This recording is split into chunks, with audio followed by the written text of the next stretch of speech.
I'd like walk in and sleep in the beds and have a good time, you know, see if there's some beer in the refrigerator. No, it's a good show. I'm digging it. Spielberg is involved in it, obviously. Very cool.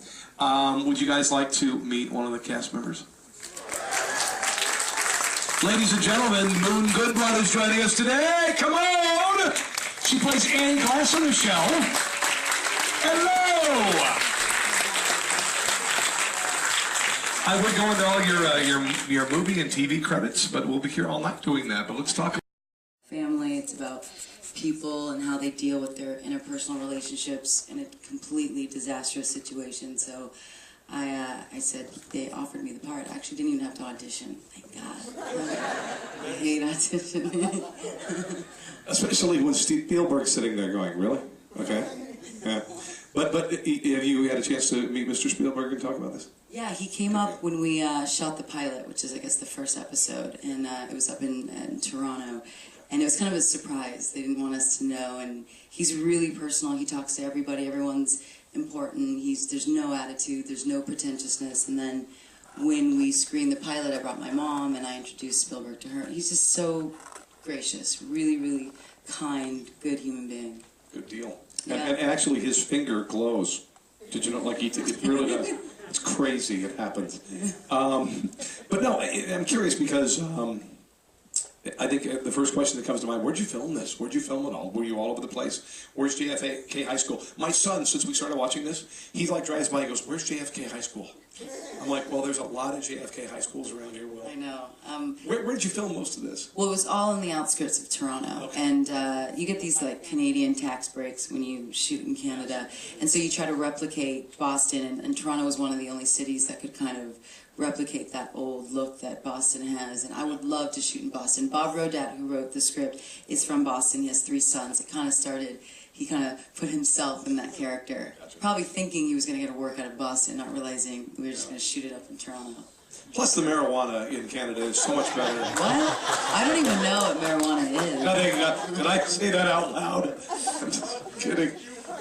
No, come on now. I'm just teasing. If you, like I said, if you guys have questions when we get going here, please give it to us. You've done a lot of things before you came to this. You started off as a Laker girl at 17 years of age, which is pretty funny. I mean, it's cool that you started that early. Wow, holy cow. So you kind of had a direction where you were going to go in your life. What in your childhood made you want to be an entertainer? I don't know. I don't know when that moment happens when you think, I really just want to be a creative person. I never want to be an actor. I always thought I would be a dancer, and I would sing and write music. And I think as you get older, life kind of throws you some surprises. And I was happy just as long as I was entertaining. And then I, subsequently fell in love with acting. But it wasn't something I wanted to do when I was a kid. But, you know it all when you're young. I don't know if you guys have known this. Moon has done some singing and dancing. You worked with Paul Anka, right? Okay. I'm a big web geek. I did a lot of research to hang with her. Maxim Top 20. Woo! Among other things, but you were into the singing thing, and now you've kind of moved into the acting thing. What do you like better? Do you like the film acting, or you like the TV acting? It's so different. When you go do a film, you get a script, you know exactly what you're going to go shoot. There are changes, but you have the whole outline. The bones are there. You have the beginning, the middle, and the end. When you do a TV show, they give you the pilot, they give you a concept. Like, I didn't know I was going to be a doctor when I signed up for this. I was supposed to be an artist, and they changed that because it just made more sense for me. In a post-apocalyptic world, really, yeah. What do you do with an artist? You gotta spray paint, I'm not going to paint your space aliens or something. No, but you ended up being a pediatrician in this. Yes, I was a pediatrician, and I don't know why they chose pediatrician. I guess maybe because that made me a very nurturing person, and I stay back with the rules. Yeah. Like, I did a time travel show, and they're like, oh yeah, that's right, you time travel in the 1940s. You're actually from the 1940s. And I was like, oh, thanks, I didn't know that. That's kind of would help me when I'm working on my lines. I don't know. What's a typical workday like in TV? I want to give you guys kind of an insight, the snapshot on this. I've had a peek at it a little bit, but when you're doing a series like this, and you get up in the morning, because sometimes you're going to be doing a lot of sitting around, and sometimes you're going to be really busy. What's a typical day like? Honestly, I think movie making is, unfortunately, it's really boring. I mean, it looks like it's so glamorous, and it's very tedious. I remember my cousin and my best friend came to visit me, and he thought, I can't believe for 3 hours they're setting up for like 15 seconds. Yeah. This just seems like such a waste of time, just how long it's taking. But there's so many aspects that are so intricate to movie making, acting only being one part of it. And you rely on everyone, and you have to kind of trust the way the cinematographer is going to shoot it, and you have to have your props. Like there are times if I don't have my stethoscope, I can't do the scene. So you were relying on a lot of people that, they're kind of the unsung heroes. But it's really boring. No one kind of told me that when I got into acting. Like, you get to be creative, definitely. Yeah. But there is a lot more to acting than just, like, walking the red carpet, or looking like you're in front of the camera. You're waiting a lot. Other people are shooting scenes. They're setting up. They're breaking walls down. They're moving lighting for you to do 3 takes, and that's it. And then you got to move on. So it's kind of tedious sometimes. Do you have your own trailer? I mean, I do. Right. I think Noah and I... So do have my relatives in Iowa. They have their own trailer. Yeah. It's in a park, actually. I'm sure theirs is bigger than mine. Probably. Yeah. Again, if you guys have questions you want to ask, if you're curious, I know that Moon, I can ask her questions about what I've researched, but if you have questions about doing TV or sci-fi, I saw an interesting thing the other day. What's your favorite genre of movies?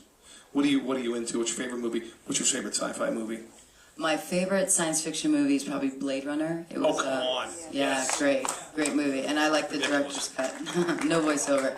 I just it's brilliant, and it's I like science fiction. That's why I do a lot of science fiction. The thing about Blade Runner is that last monologue, which stays with you forever. Yeah, and is he a replicant, or I still don't know if he's a replicant or. But that final monologue, what was his name? The guy, the German guy who played the. Rutger Hauer's monologue. Yeah. Is he still alive? He's ridiculous. Yeah. He did a lot of freaky stuff, but... It's some serious blonde hair. Ridiculous. I was mentioning... Hannah's in it. Yeah, it's a great film. And this is off subject, but Spielberg's latest movie with J.J. Abrams is super... saw that last night. Super 8. I saw it last night. Anybody else saw it? You were there last night. Really? How freaking ridiculous is that movie? That's great. It's really good. Because I have no idea what it's about, which I like. There's so much mystery around it. It's ridiculous. I kind of feel like we lost, like when we were doing our show, Spielberg was doing his 2 movies, and we're like, where's Steven? Is he... It was a throwback to classic Spielberg. It was just freaking brilliant. I loved it. I loved it.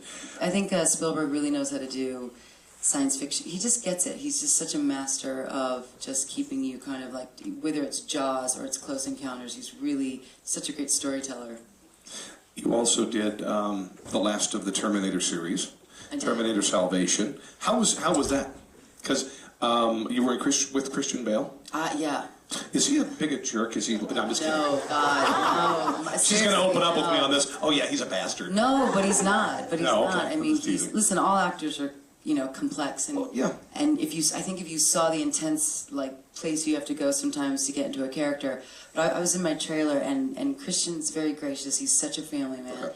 I think he was just feeling someone was disrespecting his kind of work, and it had happened a couple times. And so there's a lot more that I'm not going to speak. And the web is a cruel mistress. It is. A lot of actors freak out like that. Just ask Anthony. He's not that guy though. He's not. He's intense, but he's not that guy yet. He's always gracious and saying hi to everyone. That's a major buck movie. How different is that? I mean, when you've got this. That was a $200 million movie. You're dealing with that kind of budget. It's got to be extreme. It was great. We shot in Albuquerque, New Mexico, and some of the sets just blew my mind away. They were so beautiful. There's so many people. There were just 7 warehouses with different. I just couldn't believe I was part of it. Yeah. I felt so undeserving of all the special effects. It was just amazing. Cool. It was amazing. Yeah. Now back to this show, which I think is pretty darn cool. How long does it take to film an episode? How many have you got in the can? What's going on? When you watch cable TV, TNT, the episodes, they're shorter. You do 10 to 13 episodes versus if you watch CSI, you're doing 22 episodes. We have 10 in the can, 1 being the pilot. Wow. And what you guys just saw is what we're going to air on June 19th. So. Yep. June 19th at 10/9 Central, which you don't have to worry about. And then, okay, we have a question. Hello, say your name, where you're from, and what's your question? Let me see if this is on. Oh, it is. Okay. It is. My name's Alice, and I'm from here. Hi, Alice. I'm from Earth. Good to know. I have a question about, there's a lot to be said for a lot of recent TV shows, whether it's drama or comedy or whatever, being a response to either political or social or cultural events or happenings. Do you have any opinion on if this is like those shows, if it's in response to any current events? I'm sure there's some of that happening. I mean, I think science fiction has always been used as a mechanism to kind of reflect what's happening in society and do it in a way where, I mean, even if you watch Star Trek and you think, oh, they're just Klingons, but you're looking at other creatures that are different from you so that you can deal with racism and you could deal with all the different things that human beings kind of battle with, and are we alone? And so I'm sure our show does hit on some political things and you know, just all those kind of social things that come up, but I don't know in particular. But I think definitely with science fiction, you're going to watch it because it's going to make you think about some philosophical things, just about who human beings are, and you see some nasty sides of people when they're desperate. These aliens in this show are actually based on Dennis Kucinich. Looks a lot like them. He does. Teasing. Yeah. What? What about the Terminator? They look like a Terminator. I guess kind of. Yeah, a little bit. Yes, exactly. They didn't have red eyes, right? I don't know, but I'll never go into a warehouse club again the same way. I go into Sam's to buy my 18 pounds of peanut butter. I'm like, holy crap, there could be an alien over there. Yes, go ahead. Hi, I'm Carrie from the DC Film Society. Criticized years ago when I was a kid in E.T. for not having a very diverse cast. And I appreciate the fact that Toronto was the backdrop for Boston because it's got the similar architecture plus a diversity of types of people. But did you have to kill off the black guy first? I know, don't think he didn't make that joke. He's like, really? Is it I want to really? die? I mean, I was like, Mike. and I'm looking for black chicks. I'm like, I lived in Boston. There are black chicks Right. there. Do they not find any in Toronto? You know what? Here's the deal. White guys are always the serial killers. What the hell do you want? Yeah, well, we haven't figured that out. What the hell? You know, just get off of that. No, Carson, I'm sorry. Kill off the black guy But here's the thing. I'm always the guy driving the panel van, But starving people in a hole in my house. there are other depictions of you, my darling.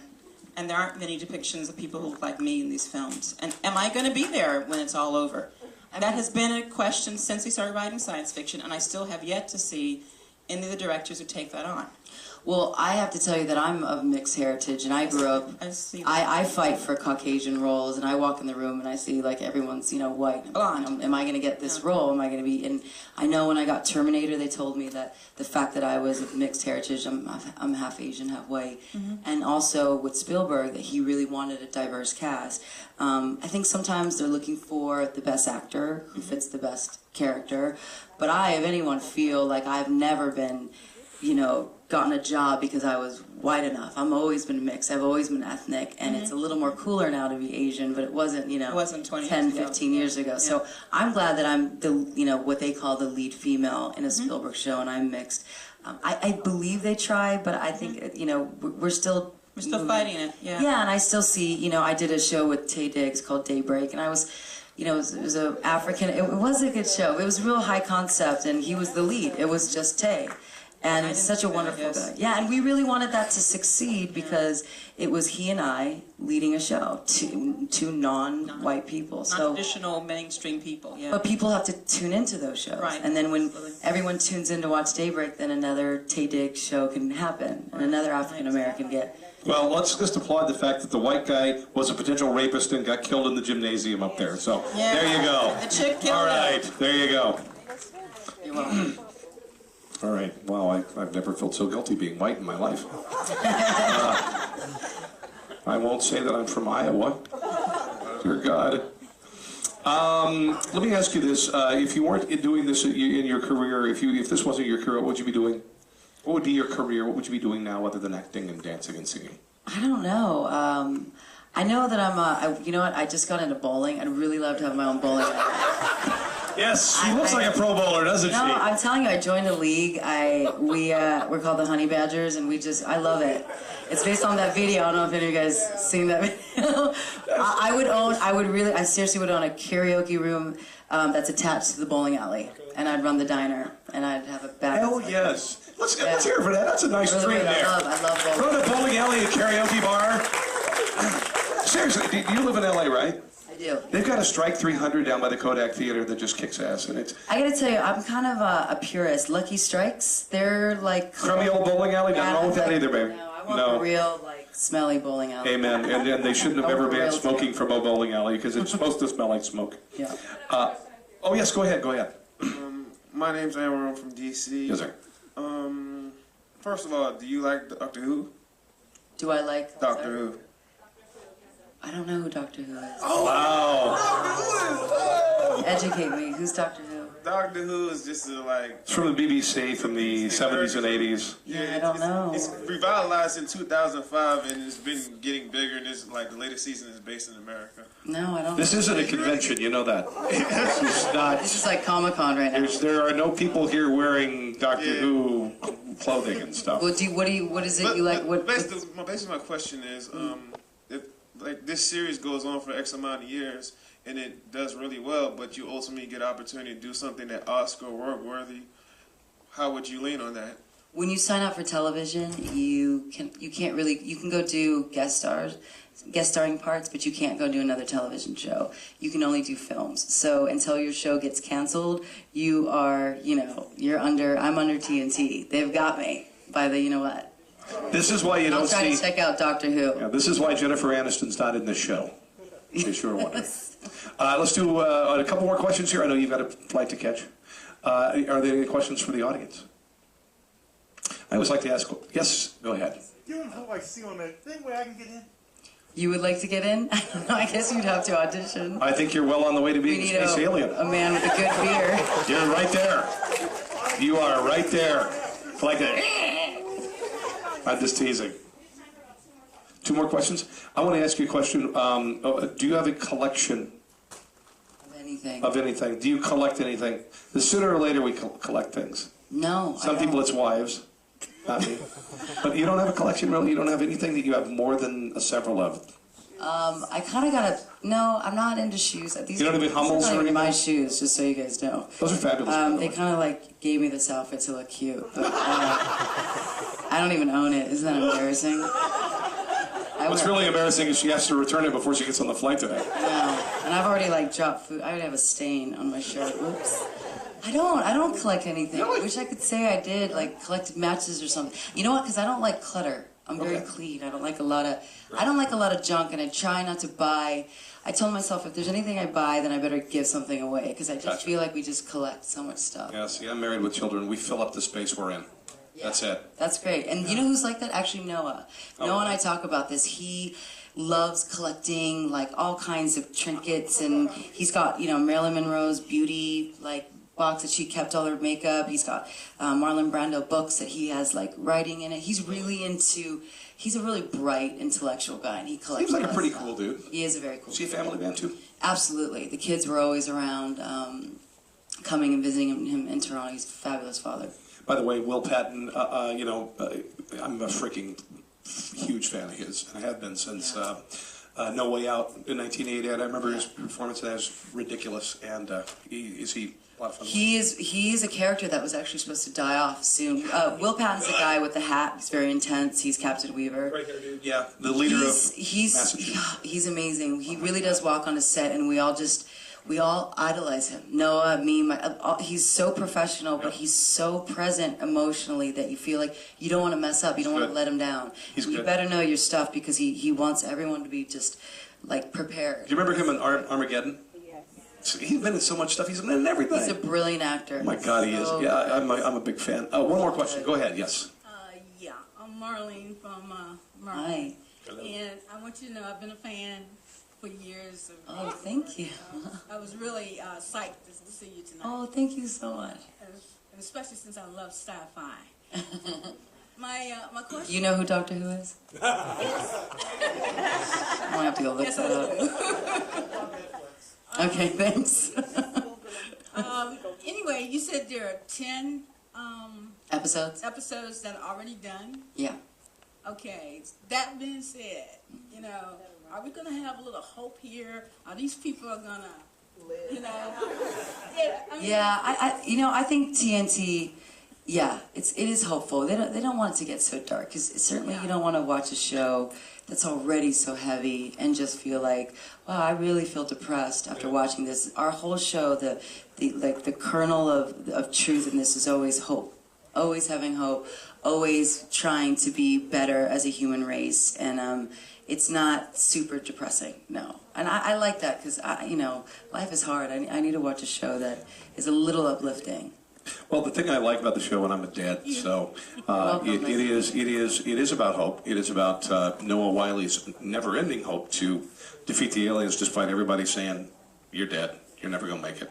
Right. And so he's there for his kids and for others, and I think it's pretty cool. I think it's excellent.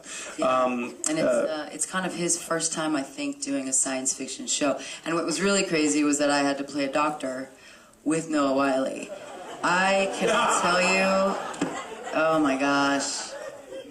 He would just look at me, and I would be like fumbling with my gloves and like shake, a little nervous and intimidated, which is so embarrassing. Well, you did fix that guy's leg before they killed him, so that's nice. I did. All I right. totally pretend like I know what I'm doing, and especially when Noah's there. All right.